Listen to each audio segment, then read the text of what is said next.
Jadi peran operator itu saya bilang itu nyawanya madrasah, jantungnya madrasah. Kalau jantungnya nggak bergerak otomatis kan berhenti jantung, mati lah gitu loh. Nah, kenapa saya tekankan pada operator madrasah? Kita itu madrasah itu operatornya itu sedikit sekali yang sarjana komputer. Yang sebelum saya itu satu operator itu bisa megang 10 atau 15 lembaga.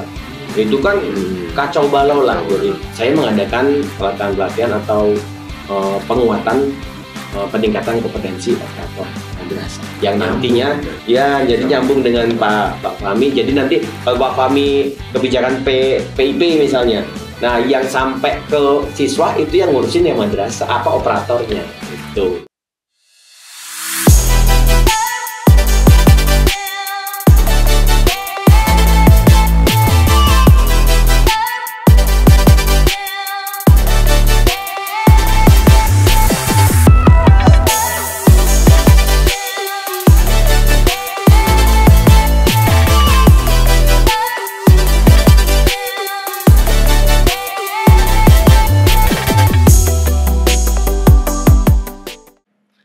Sudah tergambar nih. Ini sebenarnya isu menarik, Pak.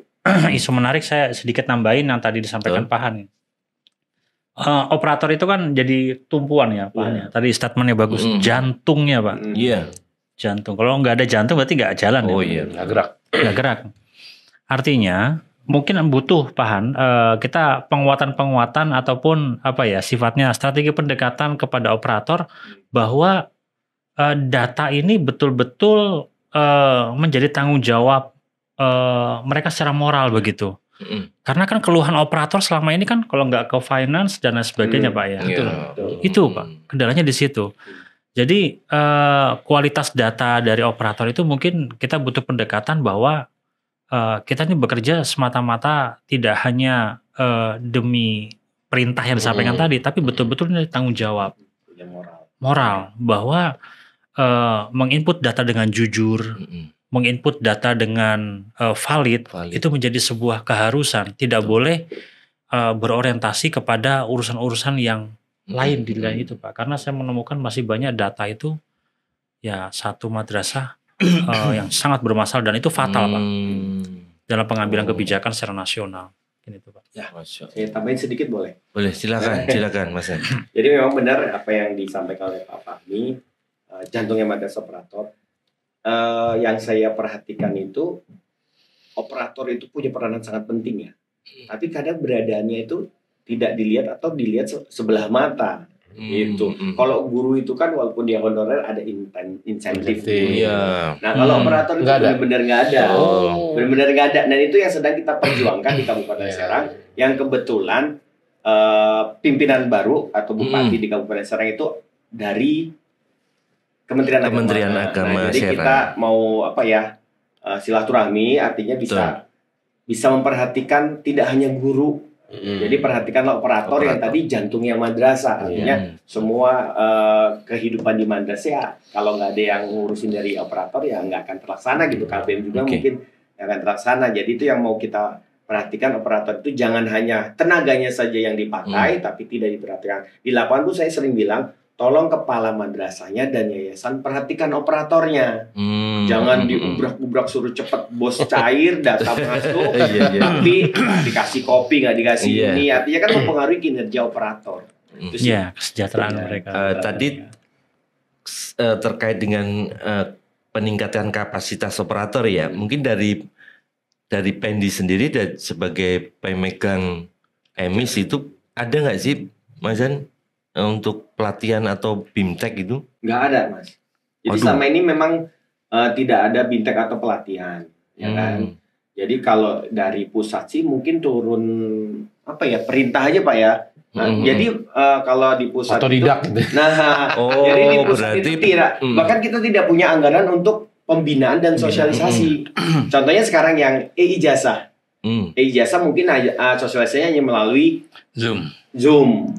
Itu kan sebenarnya tidak efektif kalau memang tidak langsung praktek. Nah itu yang jadi tantangan buat kami, tidak ada anggaran tapi harus bisa menyampaikan dan operator itu harus bisa lihai dan menyajikan data yang akurat, valid. PR lagi nih Mas Fahmi.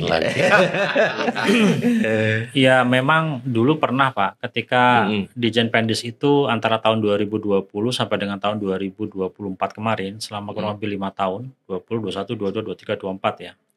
Kebetulan saya pernah juga menjadi salah satu ketua project untuk komponen 3 Pak, tapi untuk guru Pak saat itu, bukan untuk emis ya. Karena saya di komponen 3, ketua untuk menangani emis itu ada di komponen 4.1. Saya tahun 2021 sampai dengan tahun 2022 saya menangani itu, dan saya kira postur anggaran yang saat itu di backup oleh Bank Dunia, oleh World Bank untuk madrasah, terutama untuk pengembangan kapasitas operator tadi itu sudah ada Pak. Tapi memang tidak bisa Pak. Bayangkan kita punya madrasah 87.000. Satu operator itu Pak. Kalau yang siswanya berapa Pak Mas Turo misalnya? Yang siswanya katakanlah 1.000 begitu ya. Manfaat. Nah kayak gitu. Itu nggak mungkin Pak operator cuma satu orang Pak. Lebih Pak. Berarti kan segitu banyak operator Pak. Bahkan kalau misalnya level kabupaten kota kita undang kegiatan untuk refreshment atau sekedar pengembangan kompetensi tadi Pak. Saya kira itu akan membutuhkan anggaran yang super fantastis. Dan sekali lagi ya kalau operator saya lebih berorientasi bukan hanya kepada pengembangan kompetensi secara terpusat, tapi bagaimana mereka bisa aware secara mandiri, kemudian aspek kesejahteraan itu yang lebih penting daripada segalanya. Itu Pak, saya kira kuncinya di situ. Kalau uang yang masuk ke dia memadai ya dia semangat untuk bekerja, mungkin mencari informasi dengan sendirinya. Betul. Tanpa harus nunggu anggaran pelatihan dari pusat begitu. Betul. Baik, itu dari Mas An. Selanjutnya Mas Salim. Pak Sabto ini tanggung nih Pak Harto ya. Oh iya. Karena ini bicaranya sudah. Oh iya, silakan. Oh iya Pak Mas Turo. Gitu. Nanti saya closing aja. Iya. Kalau diselang ke Pak Halim nanti beda lagi. Oh beda lagi. Iya. Silakan. Di aplikasi di kita kan yang sempat diakui kemarin ada Simpatika Pak Fahmi ya. Oh iya benar. Pak Fahmi itu saya bilang sih mbahnya Simpatika. Gitu. Simbahnya Simpatika gitu. Sebelum iya Simpatika itu melebur ke atau migrasi ke emis. Betul yang disampaikan Pak Han bahwa tugas operator itu banyak. Tugas operatornya ya. Disambil lagi beliau juga bukan hanya tugas operator saja, tapi ada yang menjadi guru, ada yang jadi kepala RA, ada yang jadi kepala madrasah, merangkap. Iya. Karena memang kita paham bahwa madrasah yayasan belum bisa memberikan kos yang maksimal buat operator. Jadi kalaupun misalnya ada operator yang bisa megang 2 atau 3 madrasah, memang kebutuhan Bapak Mi. Kebutuhan beliau gitu yang harus dia penuhi gitu.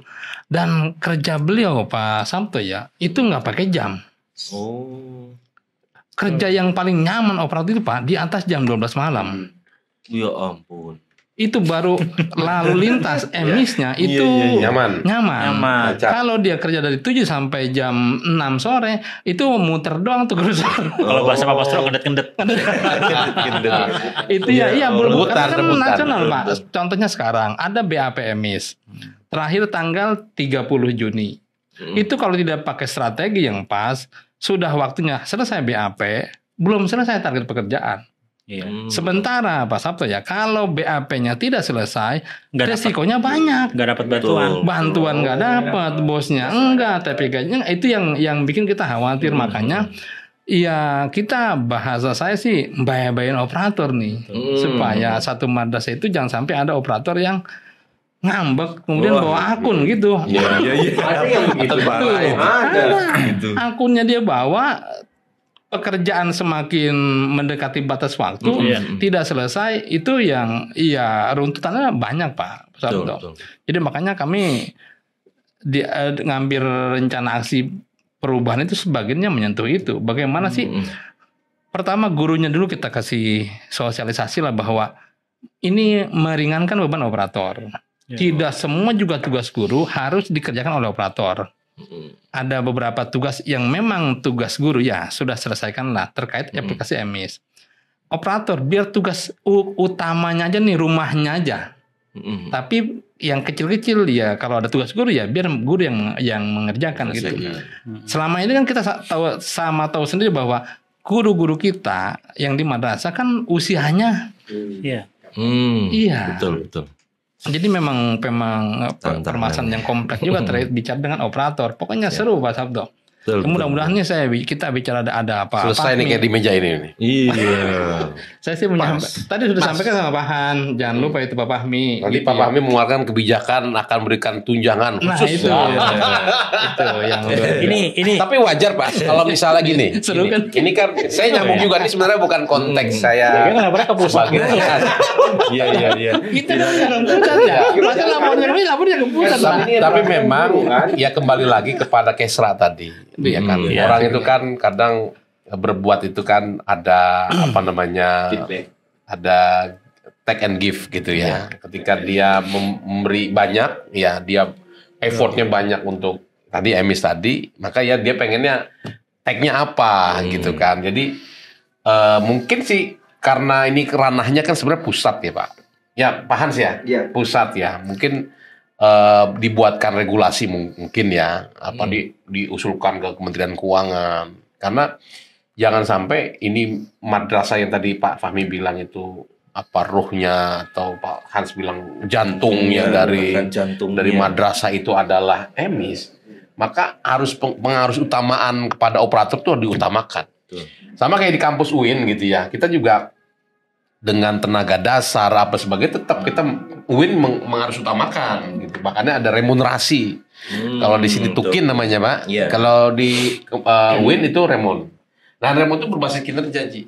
Semakin dia banyak dia bekerja baik, dia berimpact dan ada outcome-nya itu naik dia gitu kan. Jadi semangat terus. Jadi ininya terus dia. Mungkin perlu dibuat kebijakan mungkin Pak calon direktur nih Pak Fahmi. Pak Fahmi udah mau komen tuh ya. Sudah menyiapkan regulasi yang penting. Sebenarnya kita juga nyari cara nih kalau nungguin pusat kan agak lama nih.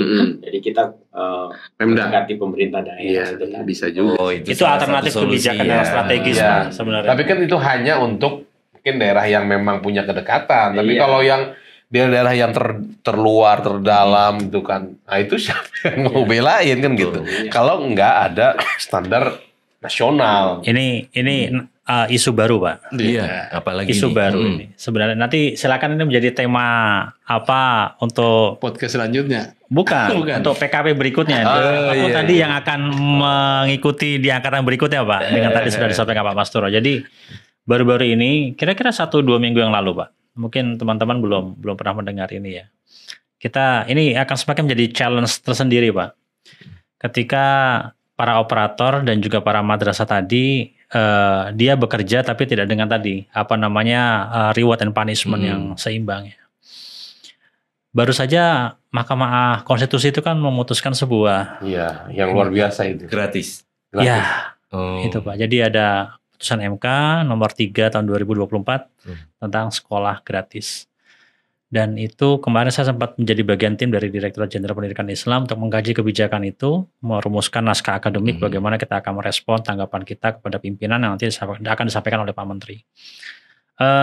Intinya adalah ke depan kalau memang ini semakin tidak memiliki breakthrough yang bagus gitu ya, peran aktif dengan para Pemda misalnya atau stakeholder yang lain, pemberdayaan komite yang baik misalnya begitu.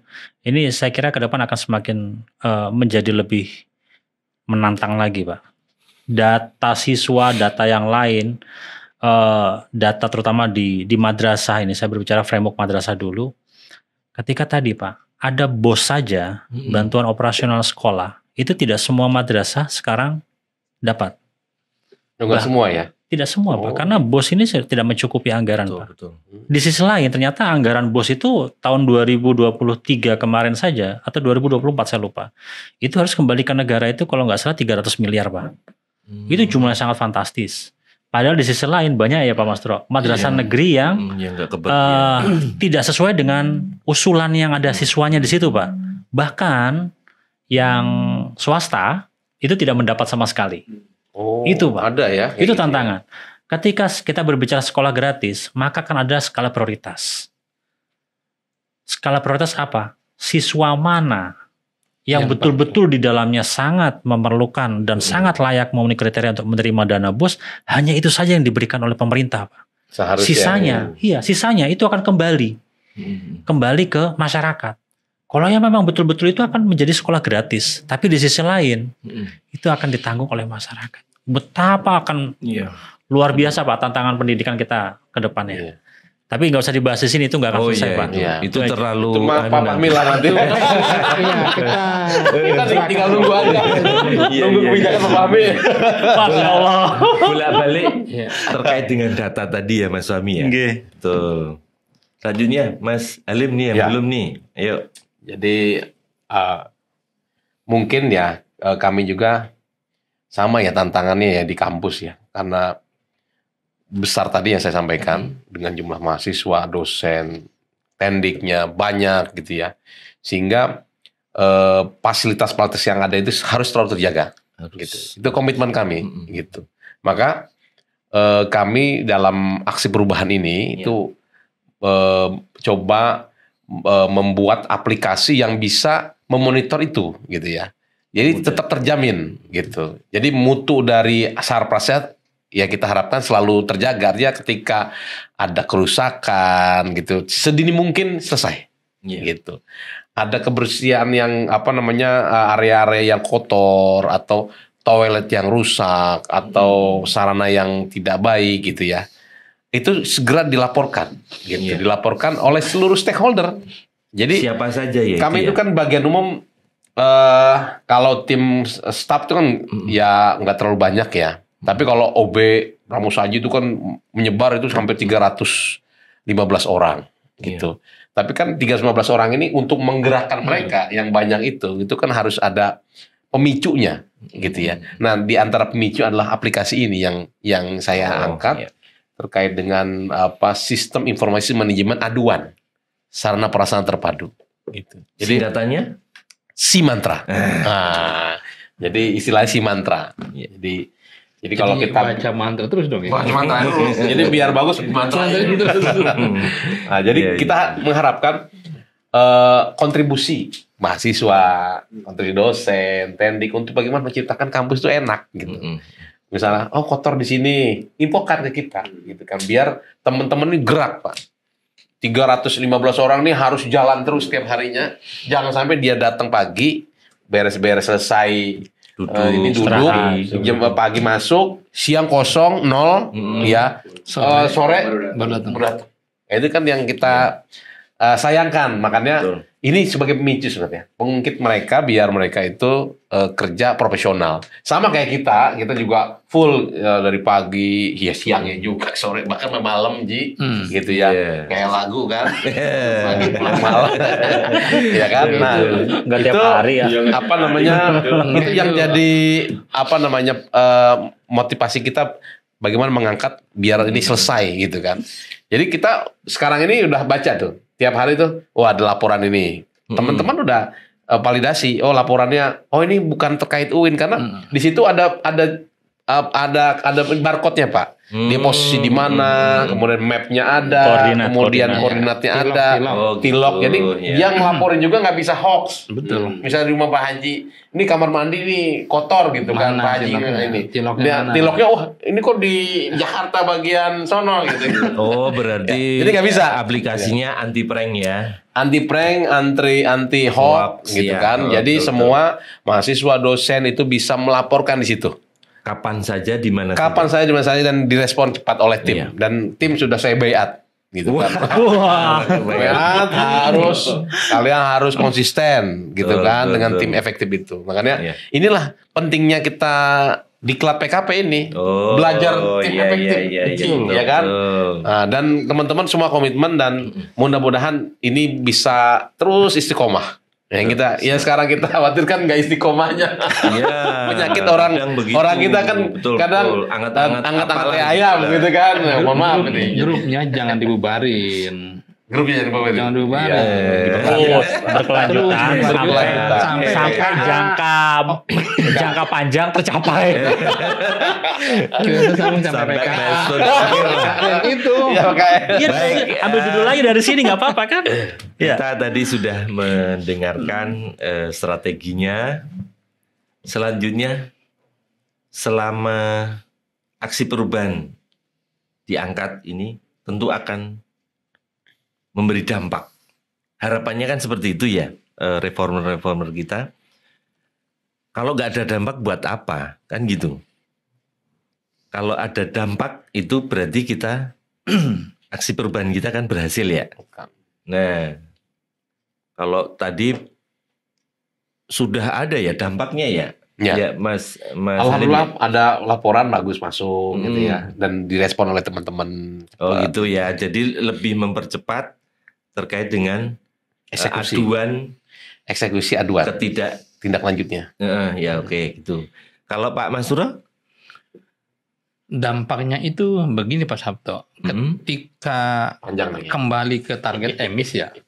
Ketika target penyelesaian emis itu misalnya tanggal 30 Juni. Sebelum tanggal 30 Juni pukul 2359 selesai, itu dampak luar biasa. Karena biasanya teman-teman itu bermain di level entar dulu menunda gitu. Nah, numpuknya di 2-3 hari sebelum 2359. Nah, itu kan perlu. Iya, jadi mudah-mudahan sih dampak dari pelatihan kemarin teman-teman bisa menyelesaikan itu, dan kami di Jaksel sudah taken kontrak Pak Sabto dengan Kanwil bahwa target emis itu H-15 sudah clear.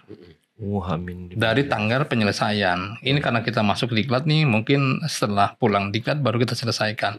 Intinya tanggal 25 itu 550 lebih madrasah BAP emisnya sudah clear. Itu bagian dari target, dampak dari kita ikut PKP dan dampak dari rencana aksi perubahan. Begitu Pak Sabto. Siap, dari Pak Masuro memang percepatan ya. Intinya percepatan itu sudah tergambar di situ. Selanjutnya Mas Han? Kalau kita di Madrasah Kabupaten Serang, dari hasil aksi perubahan yang sudah kita jalani itu memang ada dampak yang lumayan signifikan. Artinya kompetensi operator sedikit itu makin meningkat gitu. Dan kesadaran bukan hanya kompetensinya saja, kesadaran operatornya untuk bekerja lebih maksimal itu lebih meningkat gitu. Karena kan mereka sendiri yang menghadapi permasalahan. Artinya permasalahan itu saya kembalikan lagi ke madrasahnya.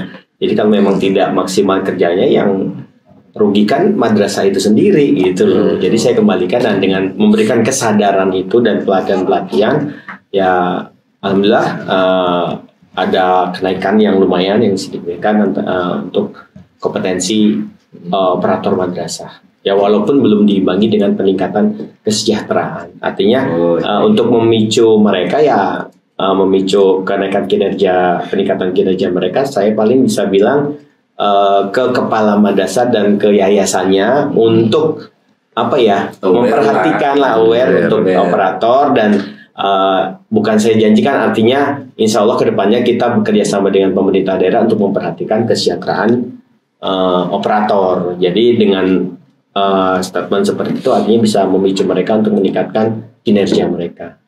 Baik, terima kasih atas tanggapannya. Kemudian Mas Fahmi, kira-kira dampaknya? Dampak dari aksi perubahannya tentu kita berharap semuanya dalam pengaruh yang positif Pak ya. Iya, betul. Tentu pertama kemarin kita sudah melahirkan beberapa rekomendasi dalam kajian-kajian yang strategis untuk kita sampaikan kepada para pimpinan dalam dokumen policy brief Pak. Oh, policy brief. Nah, policy brief ini yang saya kira sangat strategis untuk nanti bisa menjadi follow up yang secara berkesinambungan dengan para pejabat ataupun stakeholder dari sisi pemangku kepentingan yang berikutnya. Yang berikutnya tentu saya berharap dengan adanya sistem pemadanan data yang bagus, ke depan serapan anggaran terkait dengan bantuan PIP ini akan semakin lebih baik, Pak. Gitu. Karena selama istilahnya sejak tahun 2013 ya bergulir program PIP itu yang dulu istilahnya BSM ya Pak Mastro ya. Itu saya melihat report di kementerian itu hampir 8 tahun terakhir, Pak. Itu bantuan PIP itu tidak pernah mencapai angka serapan realisasi 100%, Pak. Ini hal yang unik. Unik ya. Kenapa, Pak? Bantuan tapi nggak habis. Nggak pernah habis.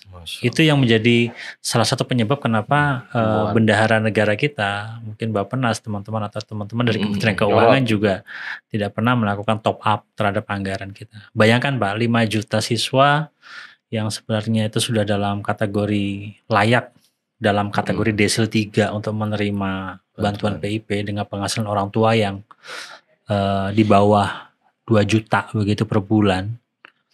Itu yang bisa menerima itu dalam kuotanya hanya 1,6 juta, Pak. Sisa banyak.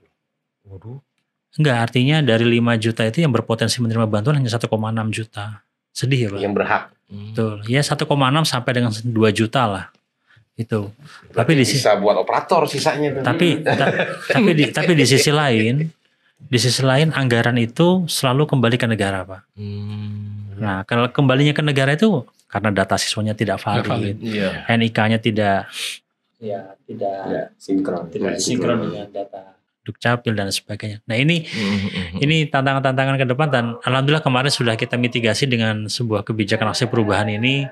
Kita lihat untuk tahap 1 ini, Pak, ya. Ini saat ini sedang berproses untuk penyaluran realisasi anggarannya, mudah-mudahan bisa maksimal karena angka 3-7% dari serapan anggaran yang tiap tahun rata-rata tercapai hanya ya 93-97% tadi, Pak, itu menyisakan anggaran yang cukup fantastis dari 1,7 sampai dengan 2 triliun per tahun. Lumayan juga itu. Ya, tadi untuk operator bisa, tapi sayangnya belum bisa direvisi, Pak Halim. Iya, betul. Belum bisa ya. Masih efisiensi. Sisa kembali lagi memang sisa bos pun nggak bisa. Ya. Kita berbicara data. Kendalanya itu seperti kalau PIP ya, Pak Fahmi ya, pernah kita obrolin juga kalau nggak salah. Jadi siswa itu sudah dapat, tapi karena lokasi, namanya madrasah itu kan kalau di Kabupaten Serang banyak geografis, letak geografisnya kan jauh dari pusat kota, jauh dari bank. Nah itu kan jadi kendala mereka untuk mencairkan, gitu loh. Bahkan sempat mau saya jadikan aksi perubahan itu juga, artinya kerjasama dengan bank untuk mempercepat pencairan PIP. Kan kendalanya kan karena daerah yang jauh, kadang kan untuk saya sering dengar untuk ngambil uangnya itu untuk pencairan itu butuh transport yang lebih besar daripada uang yang dapat itu. Besar pasak. Jadi makanya itu mungkin ya tadi Pak Fahmi bilang artinya tidak kembali lagi ke negara begitu. Jadi memang banyak ya istilahnya selain daripada aksi perubahan, kita santai lagi. Santai lagi. Alhamdulillah. Nah, ini yaitu tentang perubahan gaya kepemimpinan. Nah, ini kan kita mengikuti pelatihan kepemimpinan pengawas. Ya. Tentu dengan sasaran jabatan pengawas ya. Ini selama mengikuti PKP ini ada nggak sih perubahan gaya kepemimpinan dari reformer kita di satuan kerja masing-masing? Gimana? Silakan, Mas Halim dulu. Ya, boleh. Ya. Jadi tentunya iya ya. Pasti karena kita dibekali ya modul-modul dan apalagi gurunya expert semua luar biasa. Ya, bahkan gini, ketika kita zoom aja, ya Bunda Ucu ya, itu awalnya kan kita nyantai ya, santai gitu kan, pakai batik gitu kan. Itu ditegur sama beliau. Dan harus ganti, harus cari gitu kan. Cari, ganti gitu kan. Nah, artinya bahwa kita sekarang lagi diklat, berarti kita harus udkhulu fi diklat kafah. Bahasa ininya agamanya. Jadi masuklah ke diklat itu secara menyeluruh gitu. Artinya kayak dasi lah, kita berdasi Pak Fahmi ya, Pak Hans ya, ya Haji Mas Suro. Itu kan biasanya jarang pakai dasi, nggak pernah pakai dasi, cuma gelanting doang. Jadi kita pakai dasi, kemudian kita rapi gitu kan. Di kantor kita baju sampai berapa baju kita bawa itu kan, takut nanti rambut salah boleh baju, gondrong. rambut nggak boleh gondrong, ya harus rapi kan gitu. Nah artinya kita belajar di sini untuk didik untuk disiplin. Betul. Dan Itu yang penting. harus bisa menempatkan sesuatu pada tempatnya, Pak. Gitu, bener nggak? Ya, Betul, betul. ya. Jadi, akhirnya ya kita pun kemudian dengan teman-teman ya di kantor masing-masing mungkin ya kita terapkan itu ya, disiplin kalau masalah komitmen ya kan. Kemudian kita juga sebagai leader juga bukan hanya nyuruh-nyuruh doang, tapi kita juga memberikan contoh, memberikan mereka arahan, briefing, itu penting. Karena kadang-kala anak buah tuh kenapa kinerjanya turun, Pak? Ya, kenapa mereka lemes? Itu bisa jadi faktor atasannya yang nggak bisa menggerakkan mereka gitu. Betul. Karena mereka tuh butuh disentuh, sentuh, ya kan? Biar Bukan jalan. sentuh dalam hal fisik ya, tapi dalam hal perhatian, ya kan? Jadi something kecil-kecil lah, mereka misalnya punya problem apa, kita coba carikan jadi solving buat mereka. Nah itu jadi akhirnya kecintaan mereka kepada ya kita punya pekerjaan apa sebagainya itu maksimal. Makanya saya selalu sampaikan ketika dalam forum-forum dengan mereka dalam sebuah hadis ya, saya bilang is fidunyaka kanaka ta'isu abadan. Hiduplah kamu di dunia ini bagaikan kamu tuh hidupnya selamanya di dunia. Wa amal li akhiratika kanaka tamutu, dan kamu berbuat untuk akhiratmu itu bagaikan kamu akan mati besok gitu ya. Jadi itu kita implementasikan dalam pekerjaan kita gitu. Saya sampaikan itu dalam forum, dan itu dari diklat sini ya, PKP sini kita diajarkan seperti itu, Pak. Ya, biar bagaimana bisa menjadi leader yang jadi tuntunan, bukan tontonan. Ya, tuntunan yang baik buat mereka. Mungkin itu. Keren, berarti sangat berkesan sekali. Luar biasa. Inspiring. Luar biasa. Iya. Sama kayak di acara kita ini, poin. Selanjutnya Pak Mas Suro, gaya kepemimpinan di karena kantor. Kita berhadapan dengan masyarakat di sektor pelayanan, yang saya rasakan sendiri adalah bagaimana sih mengkomunikasikan apa yang kita dapat pembelajaran selama PKP, bagaimana sih cara berkomunikasi yang baik supaya orang yang kita layani itu tidak tersinggung oleh kita. Komunikasi efektif. Iya, komunikasi efektif itu yang luar biasa Pak Sabto ya. Karena yang kita kan berhadapan langsung dengan ustadz, dengan kiai, dengan teman-teman di madrasah yang memang dengan berbagai karakter yang berbeda ya, salah saja kita bisa dikutuk. Salah saja kita berkomunikasi, mungkin efeknya akan panjang. Tapi yang saya rasakan banget bagaimana sih pola memberikan komunikasi ke mereka sehingga mereka bisa menerima gitu. Ini loh kekeliruannya. Tidak lewat cara-cara yang terdahulu ya, itu kan pakai tensi gitu ya. Kalau sekarang sudah lebih udah beda aja. Udah beda dan banyak kita dapat dari pembelajaran selama 6 bulan ini, mengkomunikasikan yang terbaik, bagaimana juga mengambil keputusan yang di saat yang tepat gitu. Bagaimana sih caranya nih supaya teman-teman sudah batas waktunya mau selesai, targetnya itu belum selesai, gimana sih caranya supaya mereka bisa menyelesaikan target itu dengan baik tanpa emosi. Tanpa emosi. Kalau tidak dikomunikasikan dengan baik, ya tadi targetnya nggak selesai, yang ada ya cuma apa Pak Halim istilahnya gerutu. Itu sama. Jadi mungkin tadi cara berkomunikasi lah, cara berkomunikasi dan gimana sih ngambil keputusan terbaik gitu ya, supaya semua pihak merasa puas dengan pelayanan kita gitu.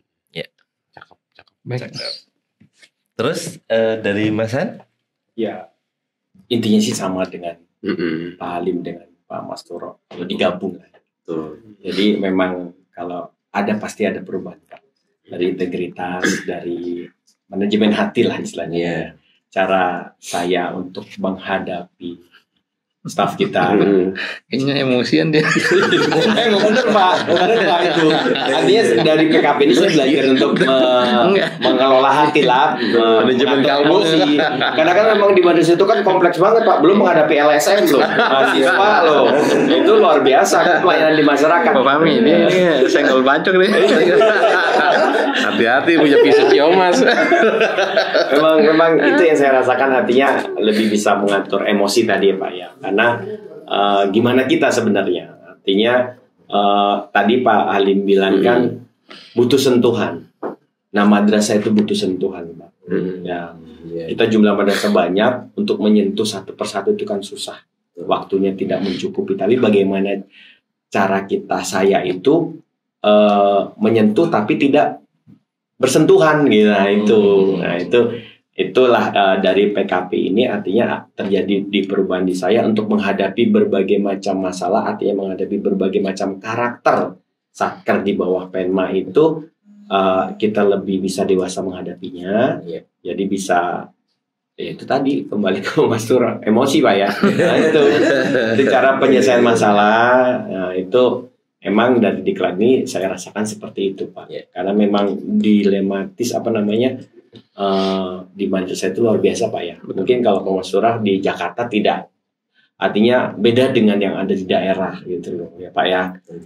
Itu kompleksnya itu lebih banyak gitu Mas, permasalahan lebih banyak ya, dari permasalahan anggaran, permasalahan dana, permasalahan menghadapi kepala madrasah, menghadapi guru, menghadapi siswa, itu udah luar biasa. Kalau saya tidak bisa mengelola emosi dengan baik ya berantakan gitu Pak.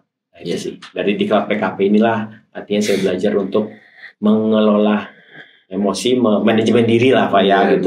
Karena sebagai pimpinan itu tadi yang Pak Halim bilang kan bukan tontonan tapi tuntunan. Nah itu PR terbesar buat saya itu.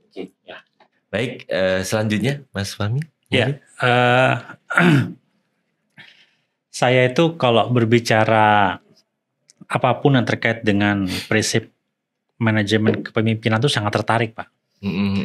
Jadi diklat PKP ini ada salah satu materi yang saya sangat intens dan sangat antusias, karena di situ tidak hanya mengupas terkait bagaimana kita mengelola manajemen satu birokrasi Pak, tapi SDM secara utuh begitu. Karena ini kan korelasinya dengan bagaimana kita bisa memberikan atau membangun budaya pelayanan publik yang bagus gitu Pak ya. Betul. Ini saya melihat memang daya juang atau pola kerja yang dimiliki oleh masing-masing unit kerja itu sangat berbeda-beda sekali Pak. Saya jadi teringat statement mohon maaf ini mudah-mudahan beliau senantiasa dilapangkan kuburnya Pak ya. Saya pernah punya pimpinan itu namanya almarhum Pak Kidup Supriyadi Pak. Oh Pak Kidup, dosen. Beliau sangat menginspirasi saya, beliau yang memotivasi saya juga untuk melaksanakan S3 Pak. Jadi saya orangnya terkenal sangat idealis Pak. Saya orangnya rasionalis karena saya S1-nya matematika sama dengan beliau. Kemudian saya belajar S2, alhamdulillah dengan kesempatan dari Kementerian Agama juga saya bisa S2 di Australia. Di sana saya juga banyak mengalami terkait dengan manajemen kepemimpinan dan juga manajerial di sana. Bahkan ketika saya dimotivasi oleh beliau itu hanya ketika menyampaikan ke saya itu statementnya kecil Pak. Pak Fahmi itu percaya nggak dengan saya? Saya itu pernah jadi kepala madrasah Pak.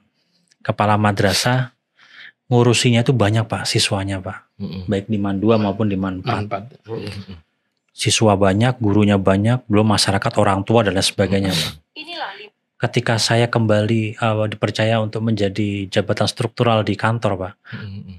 Saya ibaratnya ngurusin di madrasah 2.000 orang. Saya oke-oke aja Pak Fahmi.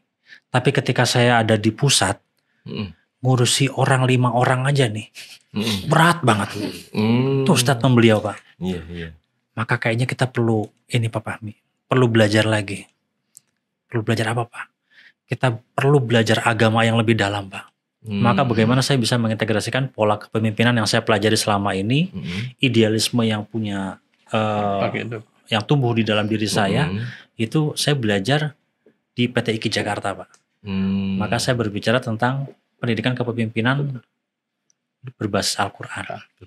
Nah, salah satu prinsip kepemimpinan yang saya sangat gemari saat itu, Pak, dan sampai hari ini saya sangat senang ketika saya berbicara kepemimpinan transformasional, baik itu untuk kepala madrasah, untuk para pimpinan di birokrasi, di perguruan tinggi ya Pak Halim. Itu begitu. Bagaimana kita bisa terus dari PKP ini membawa arah perubahan yang baik, memberikan motivasi kepada para anggota kita, ya kan, memberikan semangat, bahkan intinya gini, kita tidak perlu ragu untuk mencetak regenerasi untuk penerus-penerus kita berikutnya, Pak. Kita berharap mudah-mudahan bawahan kita akan jadi petinggi-petinggi yang mungkin lebih baik daripada kita. Itu saya kira dengan niat yang betul-betul ikhlas, betul-betul tulus, itu yang saya kira saya juga menjadi sebuah refreshment dari adanya diklat PKP ini untuk kembali memperkuat apa yang selama ini sudah saya miliki, Pak. Terima kasih. Oke, luar biasa sekali dari reformer kita. Mungkin sudah cukup lama ini kita podcast ya. Wah, luar biasa. Berapa SKS paling? Mungkin satu kalimat, satu pertanyaan penutup ya. Ungkapkan dalam satu kalimat saja. Reformer untuk mendeskripsikan perubahan diri setelah PKP. Satu kalimat saja. Misalnya tadi Mas Han, manajemen kalbu. Hati. Manajemen hati. Kayak gitu. Silakan dari Mas Halim. Jalani, syukuri dan nikmati. Iya. Itu aja. Ya. Pak Mastura? Amanah dan siap melayani. Melayani kami. Kasubang tembak. Mas Han, coba. Bahkan dengan manajemen hati lebih hebat, lebih kuat. Kayak madrasah ini. Mas Wami. Bekerja, beribadah, insya Allah akan menjadi bahagia. Masalah. Cocok dengan Syubur. Kalau di atas, nah Sabtu kalau di atas memang harus begitu, Pak. Iya. Lebih banyak ibadah. Beribadah kalau di atas ya. Kalau di bawah. Oke, luar biasa sekali reformer kita. Terima kasih banyak atas cerita dan inspirasinya. Semoga kisah ini menjadi cermin dan motivasi bagi para pemimpin dan juga ASN lainnya yang terus tumbuh dan memimpin perubahan. Sampai jumpa episode selanjutnya. Waalaikumsalam warahmatullahi wabarakatuh. Waalaikumsalam warahmatullahi wabarakatuh. Super.